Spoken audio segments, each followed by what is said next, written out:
Hi, I'm DJ Ware. On this episode of the CyberGizmo, I'm going to be dealing with the last part of the series on the Linux internals, and this time I'm going to be touching on networking, but probably not going as deep as I should, but I will be giving you some information areas that you can go look into, like some books on it that go into, and a lot of these are about that thick.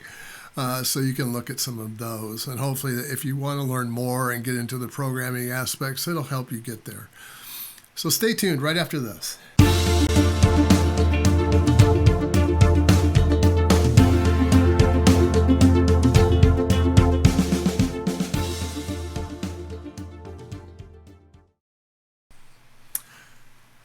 So one of the campaigns that Sun ran back in the late 80s, early 90s was the network is the computer. And they were absolutely quite right. A lot of us at the time were kind of like, huh? Really? The networking wasn't too big back then. It wasn't until Berners-Lee came out with the HTML protocol that things really started to take off. I mean, yeah, there was some internet, but it was usually on university campuses. There was a few ISPs that were kind of playing around with it, but yeah, and then you had AOL and CompuServe that offered internet access, but it was usually pretty limited, and yeah, it wasn't too great. So the first time I heard about sockets, believe it or not, was at a conference at the University of Kansas in 1989. I didn't know about sockets. I mean, I worked for AT&T. AT&T didn't use sockets. But one of the comments that one of the presenters made was that the world runs on sockets. And again, I was like, huh? Sockets? Who runs on sockets? Nobody, I mean, I don't run. Our stuff doesn't run on sockets, and we do networking. But yeah, so, but as it turns out, yes, he was. I went and talked to him, and yes, he was quite right. Yes, it does. Yes, it does, because the universities were using BSD. A lot of the early adopters that were moving to start using this thing called the internet, which had been around almost 9 years. It had been around and being used by the universities quite often, but it really started growing towards the end of the 80s. And started to spill over into the commercial sector and the residential sector as people were getting tired of paying large bills to CompuServe for every use that they had, or to AOL. But networking is the technology upon which obviously the internet is built, and any network is really built. So the internet today carries HTML, CSS, and JavaScript as part of the World Wide Web, of course, but it also carries data. And of that data, there's voice, and there's video, there's audio, there's all kinds of stuff that flows underneath there for other kinds of things, documents and formats and programs and all kinds of stuff that are there. So yeah, there's just a lot of different things that are used on the internet today. I mean, email obviously is another thing. But it all started with ARPANET, right? No. No. That would really do a disservice to the internet. There was an awful lot of people involved, and I know I'm going to miss some people. So if I missed you, please let me know in the comments. I don't want you to feel left out. It's just there are so many on that list. I'm sure to forget somebody. But NPL was a project in the UK that was working on the earlier versions of what the internet would become. ARPANET, of course, was working on a packet switch network for the military and also universities in the U.S. CyberGizmo was going on in France, and that was their version of a public network. EIN was the European Informatics Network, and also IBM System Network Architecture. A lot of the blueprint in system network architecture is used as part of the internet, although the proprietary pieces of it were kind of thrown out the window. But and also Digital Equipment Corporation's DECnet, some of that was borrowed, and also X.25 was used. And it wasn't too unusual to see X.25 in long-haul packet networks in the early days of the internet that was being used to exchange emails with offsite people that weren't plugged into the internet. So yeah, so standards and protocols transformed this small project into what grew into the internet that we all know today. And that took, it was pretty explosive if you were involved in the 90s. It grew fairly rapidly, and then over the last 20 years, it has grown to almost include everyone on the planet. Not quite, but about halfway there, maybe about halfway there. But it's happening. Today, there's a number of organizations, and again, I'll probably leave some off, but these are the major ones that manage and shape the standards for the internet. And that, of course, would be the IEEE, the IETF, which is the Internet Engineering Task Force, and you'll see a lot of papers that those people do on standards and protocols. There's also the International Organization for Standardization. They produce the OSI model upon which the protocols of the internet map more or less to. There's also CCITT and the International Telecommunications Union. I understand those two have actually merged together, and maybe they've always been that way. I just don't know. But those four have a major influence on what happens and how it works in the internet today. So yeah, they're the movers and they're the shakers on what is coming down the pike in the future. So TCP/IP is the protocol stack, and then there's another thing called the Internet Suite, and those are all based on the open OSI, the Open Standards Interface for Networking, or the OSI model. And that's a 7-layer model, which starts with the application and ends with the physical layer, or the connection into the actual physical part of the network. However, TCP/IP doesn't implement all those. They only implement 4 out of the 7. They kind of combine the first 3 in the application, presentation, and session into application. Transport is 1-to-1. Networking is we call it internetworking, and then the data link and physical is combined into the link layer on TCP/IP. And then in the Internet Suite of protocols, you have a whole bunch of things like DNS, there's also time protocol, there's this, which isn't shown here, but there's SSH, well, yes it is. There's HTTP, and then at the transport layer, you'll have either TCP or UDP as the protocols across the transport. The networking layer is usually controlled by IP or ARP or ICMP or IGMP. And then at the bottom, the actual physical layer would be Ethernet or wireless. There's also Metro Ethernet, and there's also RDMA. There were some older standards. ATM, I think, is pretty much dead.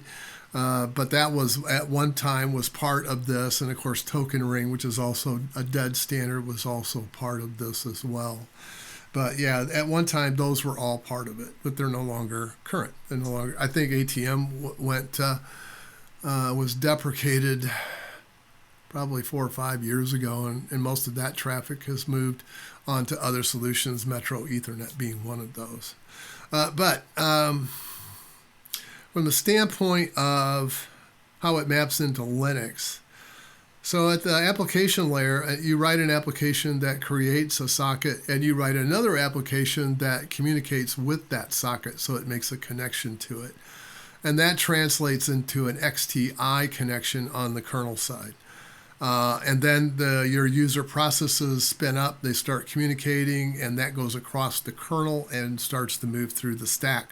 Depending upon what protocol it is you're using, whether it's TCP or UDP, and then whether or not you're talking to an IPv4 network or an IPv6, and we'll talk about what those are if you don't know what those are. And then finally you get to the device driver layer and to the hardware, and out on the network you go. And then further on the right, there's some tracking and stuff that takes place as to the application details, and that's the programming that is actually within your service that maybe you've written in order for it to do whatever it is that you want to offer as a service over the internet, whether it's to move mail, whether it's to be like Zoom where it does voice conferencing or whatever. And then the communication details are sorted out in the application, and there's a number of things that are built up that call in a number of modules on the kernel side for it to then move to the driver and get out on the network for you. So from the IP section, we're really looking at the IP layer, and that holds the address.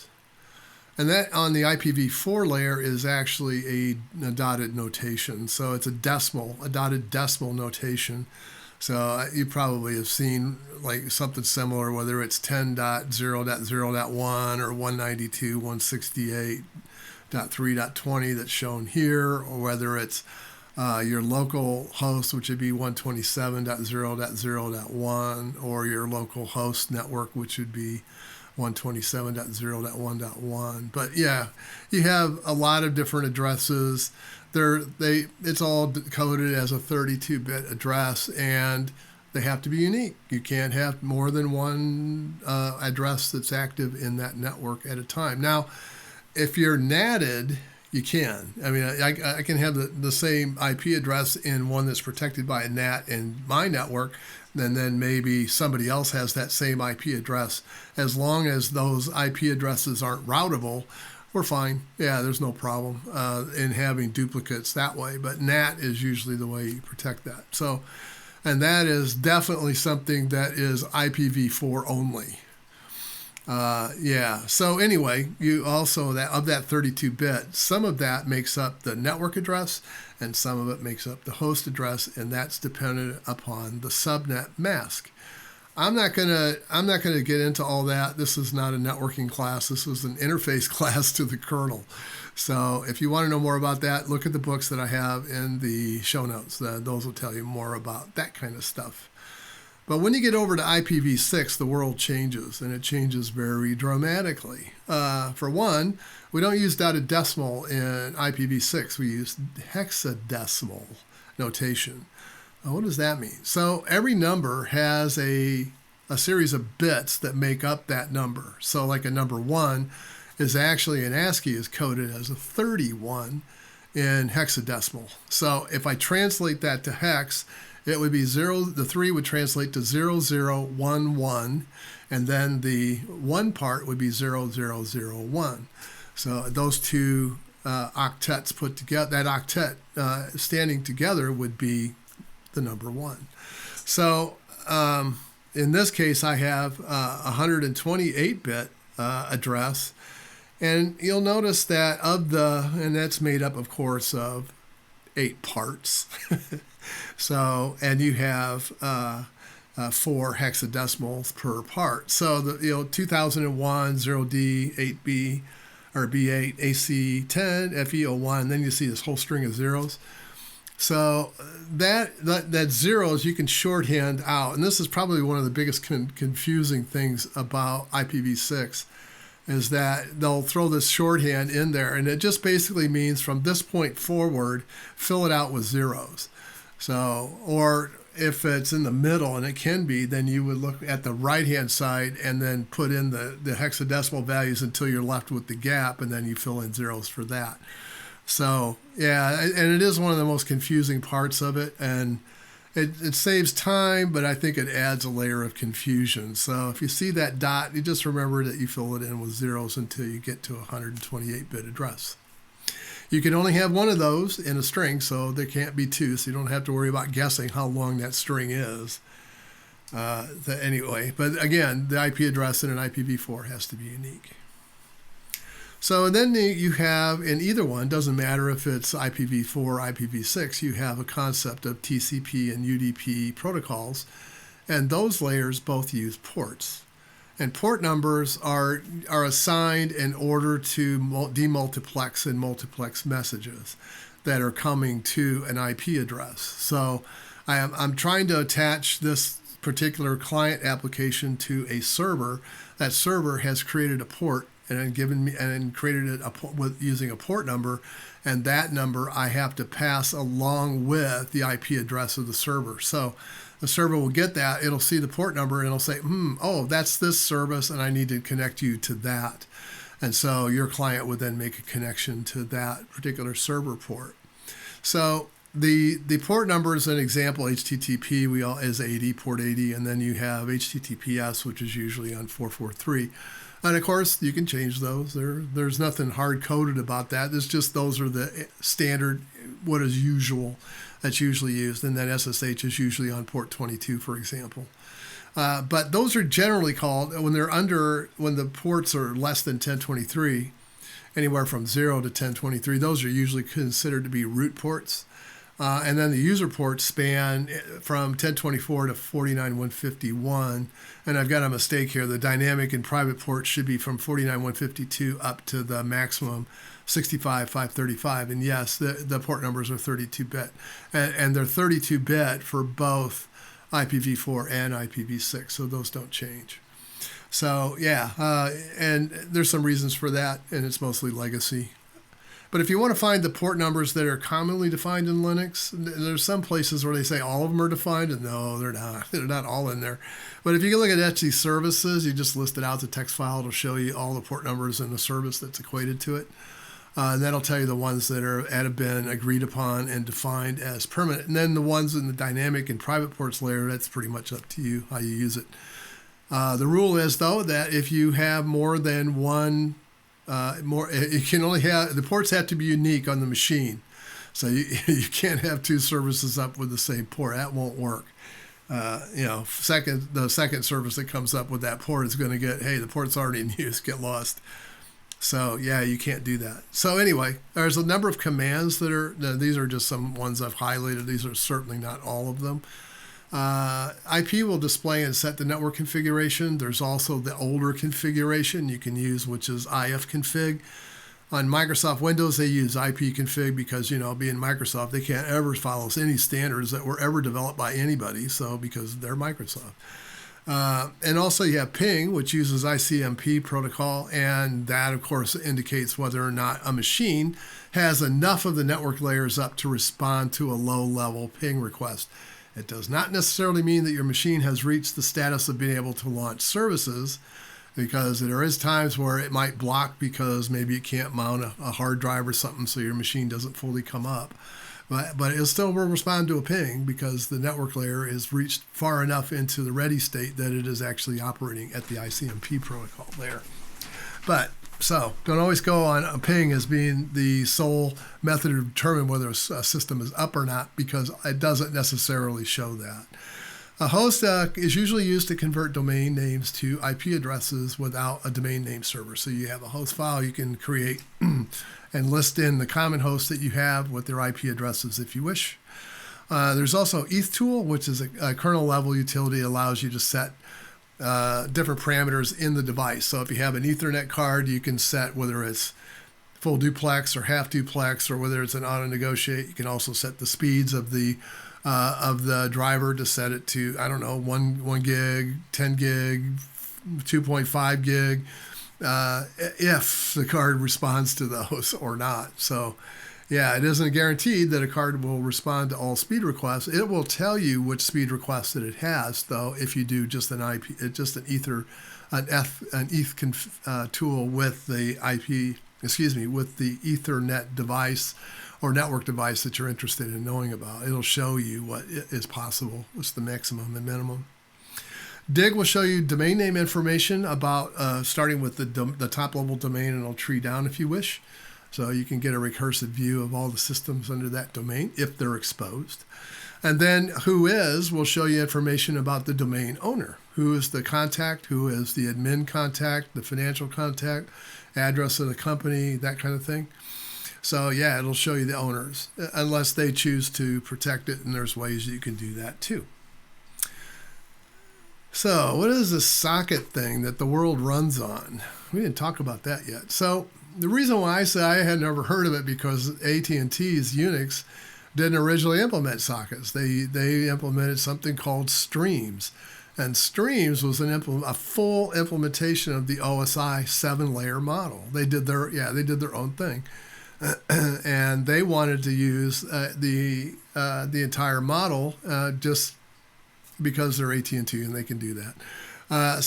But don't confuse streams with pipes. It's not the same. This is a protocol that is used for networking, and there was a couple of lower level things. I'm not going to get into all that because that's all programming details on an operating system that is long defunct and no longer around.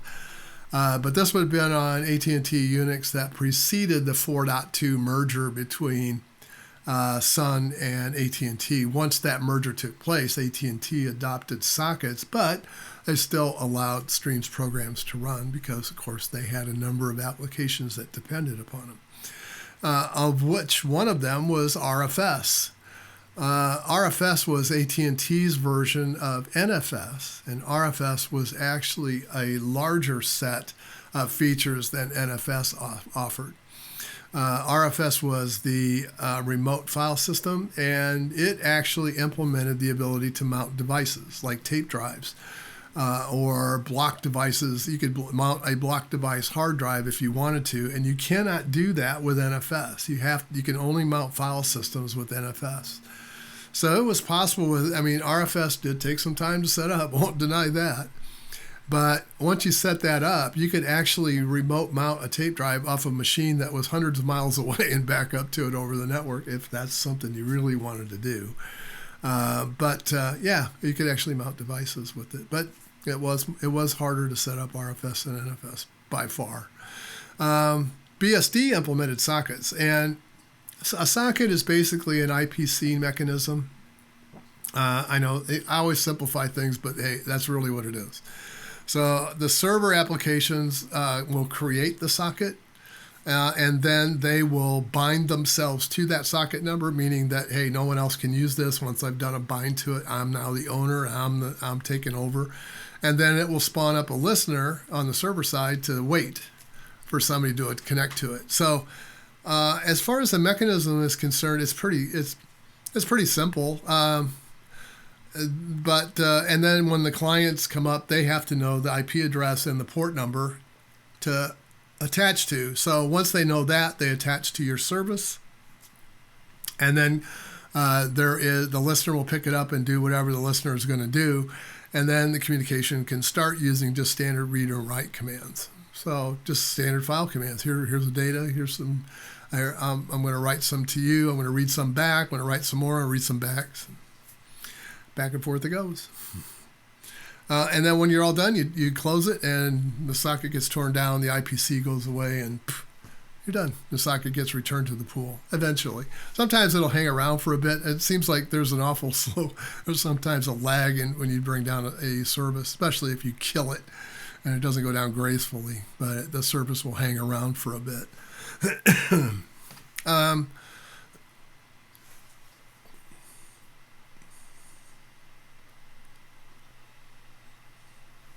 Oh my God, he's going to talk about address byte order. Run.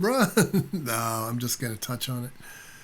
So different computers will represent numbers and binary numbers in different ways. They represent data differently. So not all computers store information in memory exactly the same way. The Indianness is the way that the computers store data in memory. And there are basically two types. There's Big Indian and Little Indian, and those have nothing to do with Native Americans. That is a mathematical term that defines how binary data is stored. So let's say I want to store a number 1856 in memory. So I have to first encode that. Let's pick ASCII for now. It's going to be hexadecimal ASCII. So because it's easy to translate, a 1 is a 31 in hex, an 8 is 38, a 5 is 35, and a 6 is 36. So I have those. That's my hexadecimal I'm going to store in memory. In Big Indian, I just start writing it in memory from left to right. As I write 31, 38, 35, 36, and I get my number stored, I'm done. In Little Indian, it goes from the low order to the high order. So it goes 31 goes in the low order bit, and then 38 in the next position, 35, 36. Well, if you didn't know which one you were talking about and you went to just read memory, assuming that it was, let's say, everything was always Little Indian, then when you went to read the Big Indian data, you would read it as 6, 5, 8, 1. Well, you'd be wrong. Instead of getting 1856, you would get 6581. So, and that's not what you wanted. So you can see that has a potential to cause a huge train wreck, particularly in networking with other systems. We would be changing data and the meaning of that data as we send it. And that's not a good thing to have happen. And one of the big problems that the initial standards people were fighting with was, how are we going to find out if this is a Big Indian machine or a Little Indian machine? And so finally somebody said, why bother? You don't have time for that. Just make it all Big Indian. We're done with it, because at that time, most of the machines were Big Indian. And by the way, that has flipped. So those standard things that have, if it's going to cause more work and more processing, it will always go to the one that requires more work and more processing. So Intel and AMD CPUs, by the way, are little Indian. And so there is some helper tools that have to be used to, once you have the IP address, and once you have the dotted decimal notation of an IPv4 IP address, you have to run that through a helper function to convert it to Big Endian. And the same for the port number and also for the data that you're reading out of memory. So yeah, you have to kind of translate that, and there's helper functions to do that. So yeah. Anyway, let's talk about the protocols. We have two, and we're going to talk about TCP first. So it's sometimes called the sock stream. You might hear it that way. You might hear it as TCP protocol. If you're writing programs, you're going to see it as sock stream. It is connection oriented. So in other words, in order for a communication channel to establish, a client has to make a connection to the server first. And then there is reliable delivery, meaning for every packet sent, let's say that the server is downloading information to the client. For every packet I send to that client, the client has to acknowledge it. If the client says no, if it nags it and says, no, I don't like that, then the server will automatically resend that packet to it. But and there is a order that is preserved. The order that the packets come down is in the same order in which they're sent. So it always makes sure that that order is maintained, and so that you can pretty much depend on that you're going to get those packets in the proper order. But there is a three-way handshake that takes place at the front, so there's some overhead in order to establish the connection. And generally, it requires more network bandwidth than UDP does. So that kind of reminds me of an old proverb that I used to remember hearing when I was a young engineer. Network bandwidth you can fix with money, but network latency you cannot. The speed of light is fixed, and physics can't be bribed. And so, yeah, you can't. I've told you guys before. I've had customers that have given me unrealistic performance requirements to transmit data from, let's say, LA to New York, and you're like, speed of light won't allow that. Unless you got a way to create a wormhole, there's no way I can meet that requirement. I have had that problem several times, and it's like, don't people ever think about the speed of light? I haven't quite figured out a way to go faster than the speed of light. So, yeah, it's going to take what it takes. And you get into satellite transmission, you're going to find that especially with ones that are in geosynchronous orbit, which are way up there, yeah, it's going to take a few seconds for that packet to get up and a few seconds for it to get back down. So, UDP protocols are sometimes called socket datagrams, or dgrams for short. Those are connectionless. There is not a connection that's actually made to it. You just pick it up and start sending data to it. It does not ACK every packet that comes. It might ACK at every 10 or something, and just to say, hey, I'm here still. But it's pretty much unreliable delivery. It's a best effort. I send data to it, and hey, if you get it, great. And if you don't get it, well, I guess I'll have to figure out some mechanism to figure that out. So it's up to the application. Then you're really taking it upon yourself, either to just say, oh, this is best effort. I don't care if it fails. If it fails, I'll just time out the request because I didn't get nothing back, and then I'll maybe just send it again, or I'll tell the user they have a problem and they can do it again. But and also the order of the packets isn't guaranteed. So the order that I send them in isn't necessarily the order that the server gets them. So there's just no notion of a connection. So I don't know who you are. You're just sending me data. I can figure out what IP address you are, but I don't really know. I don't have the notion of a login necessarily. But it does use less bandwidth to do things. So UDP you'll find in higher performance protocols where people don't really care if it gets there or not. It's just the best effort. In the client, and of course the internet is pretty much client server for the most part. There are some that isn't, but for the most part it's client server. And there's really two models of that. There's the interactive model, which is kind of the more simple of the two. And in this case, though, there's two components inside of the server. There's the server piece and the listener piece. both of those exist in the same task. So if a client connects to my system, the listener passes to control to the server part of the code. And of course, while that control is passed, it can't handle any more connection requests. So it blocks any other client from coming in until you're done and you're out. So it's simple. It's reduced network overhead, uses a lot less CPU, higher thread throughput, but it kind of limits the number of people that could use your service at once. So I mean, I've seen good uses for that, but not too many recently, to tell you the truth. The concurrent model is probably an older model. This one is referring to process concurrency. There's also thread concurrency models. I'm not covering those. It isn't because I don't want to. It's just that they don't really operate much differently, other than the fact that instead of talking to it, spinning up a task, they spin up a thread. So there's not a whole lot of difference as far as the processing is concerned. So you can apply this to the thread model as well, sort of. But the listener and server run under the control of different tasks.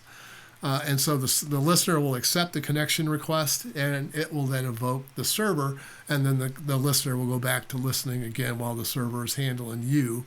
And another request comes in, it will spawn off a brand new copy of the server for that client to work with. So now you'll have two copies of that server task running, one for each connection, until those two clients log off or disappear.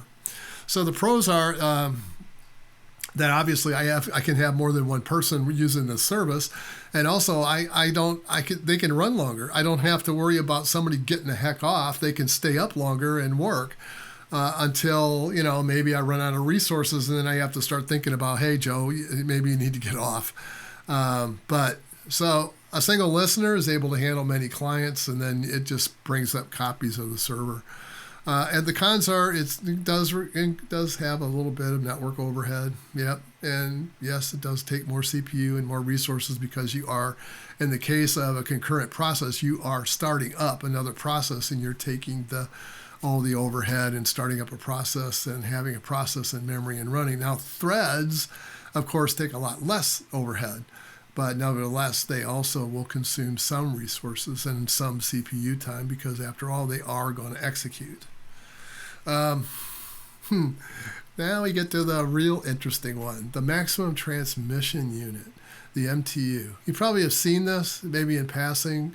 Maybe somebody said, hey, you need to set this to a certain value or your network isn't going to work. So basically what that means is the MTU is the maximum transmission unit, and that dictates how much data can be in your payload. So every packet has a payload that is sent over that network, and the MTU says of that packet that's going to send, that is the maximum size of data that can be sent with it. So the default for IPv4 Ethernet is 1,500 bytes. The default for IPv6, now it used to be 1280. Because they had to cheat and steal some of the packets away for. There's some discovery mechanisms that are used in IPv6 that require some additional data elements that have to be kept inside of the packet. So they kind of steal that away from the payload. But I don't think anybody really pays much attention to that. I know Google uses 1420 for their MTU on IPv6. Facebook uses 1470 for their MTU. Wikipedia uses 1500 for their MTU on IPv6. So I don't think a lot of people are really paying much attention to it. But Ethernet does specify 1500, and this was set a long time ago, way back in 1982. They picked MTU, and I'll explain where it came from. But and that has applied ever since the 1 megabit Ethernet 10. Since we got through 10 megabit, 100 megabit, 1 gigabit, 10 gigabit. Now we're going up to 100 gigabit Ethernet, and 1500 is still the maximum data size that I can send in a packet. Oh well. So, but Ethernet also defines a thing called the jumbo frame, and a jumbo frame can be anywhere, as generally Ethernet generally considers a jumbo frame anything larger than 1501. So anything larger than 1501 bytes is usually considered to be a jumbo frame. And the maximum you can have is 9,000 at present. I do know that there are some Ethernet providers that push higher than that, but those are not according to standard. So just to let you know that. Yeah, so you may have problems. You may have problems even using jumbo packets on your current network because your routers may not handle it. There are still some that are holdouts that won't do jumbo frames. So, yeah, you could run into that. So,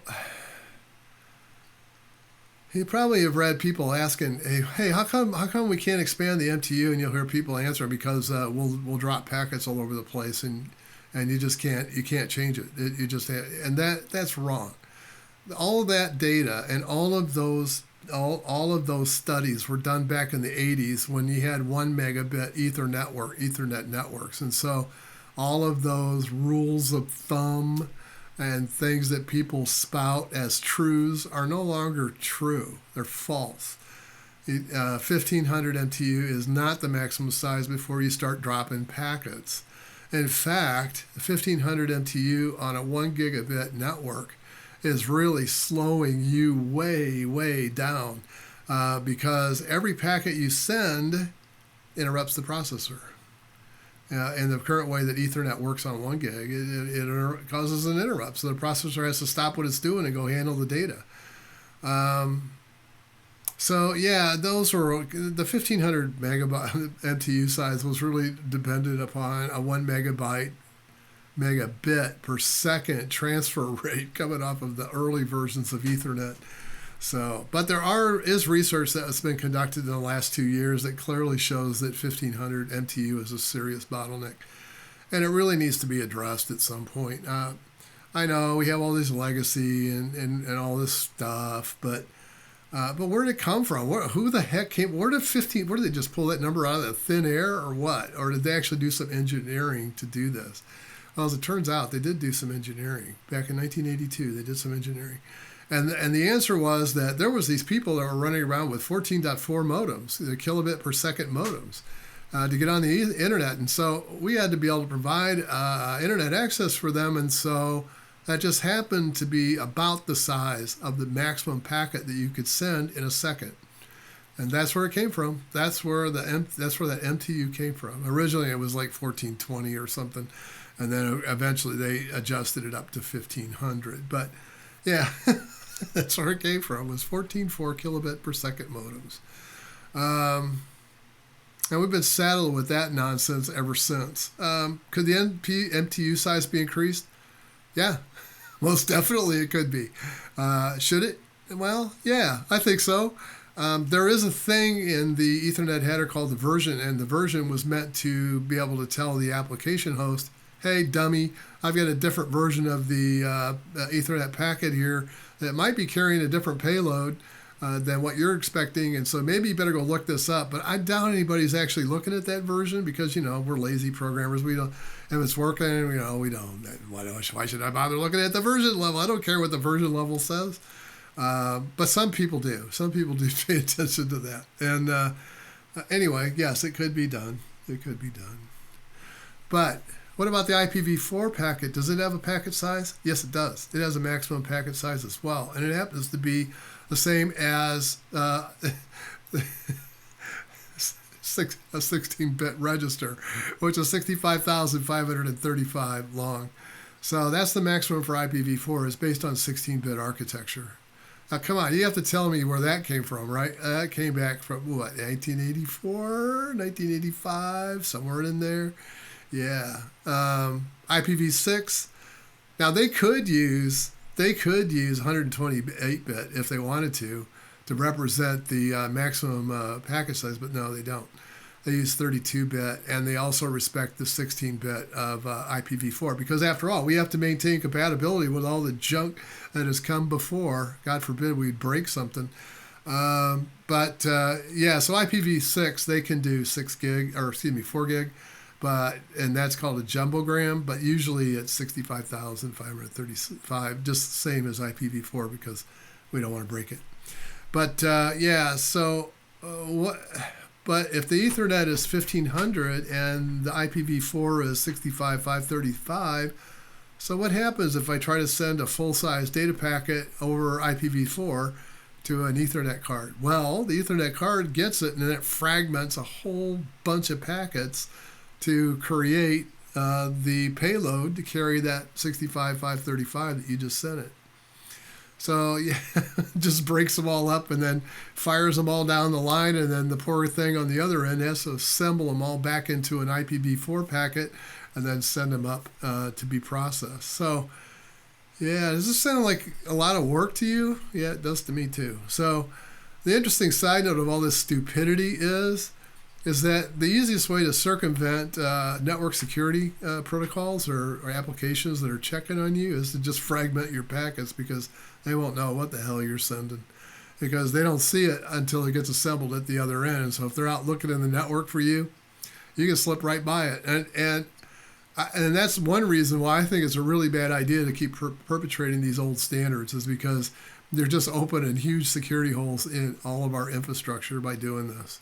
So anyway, what do I know? I'm just an idiot that's doing YouTube videos. So there was some talk. Also, there are some network cards that have intelligence. They can process packets all by themselves. They don't have to rely on the host to do that. They can offload all of that work from the host system and then just present the data as soon as it's assembled. So it'll take apart the payload. It'll make sure all the packets are all put back together in the proper order and all decoded and all that stuff, so that you have little Indian presentation and all that for your Intel devices. So, but there was some talk about allowing the hardware to do that offload in Linux.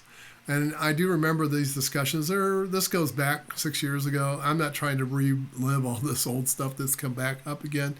But at the time, the Linux Foundation talked about this. They said, well, this is going to be kind of hard to figure out, because, I mean, if the card for some reason doesn't work or it's not configured properly, I can't just go by the card presenting itself when its ID is having it, because you can turn it off. And so they were like, well, we're kind of worried about that. So why don't we just forget this, and we'll just continue to do the software drivers and memory as part of the Linux kernel, and we will just ignore the processing that's done on board the card. So yeah, and I don't know if that has ever changed back. This has been a few years ago. I don't know if this has been redressed or not, or whether or not they ever did that. Maybe you guys know. I just don't know. But yeah, so as far as I know, in the Linux kernel, the driver does all of the encoding and decoding of the packet and reassemble. So, yep.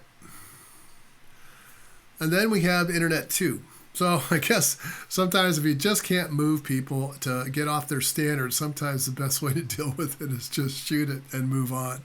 And so Internet 2 is a place where researchers and universities and government and entities in the state and also in the national research communities can get together and figure out where they want to go and what they really want to do to get the maximum performance out of the network. And so they're building a research version of Internet 2. And this has been going on for a while now. I mean, this isn't anything new. I think it's over, 10 years old now, maybe 20. But, I guess sometimes when you have this is the problem with standards. Standards can cement you hard to the floor, and you can't move. You can't ever improve something because you have a standard that's in the way. It has to be changed. And 40 people will come out of the woodwork and say, no, you can't do that. You'll break my favorite application because you're going to make it do different packet sizes or whatever. So sometimes the easiest way to do it is just deep six the old one and come up with a new one and then just make them all rewrite their applications to run on it. And sometimes that is the only way to get them to move. And that's human nature. People don't like change. So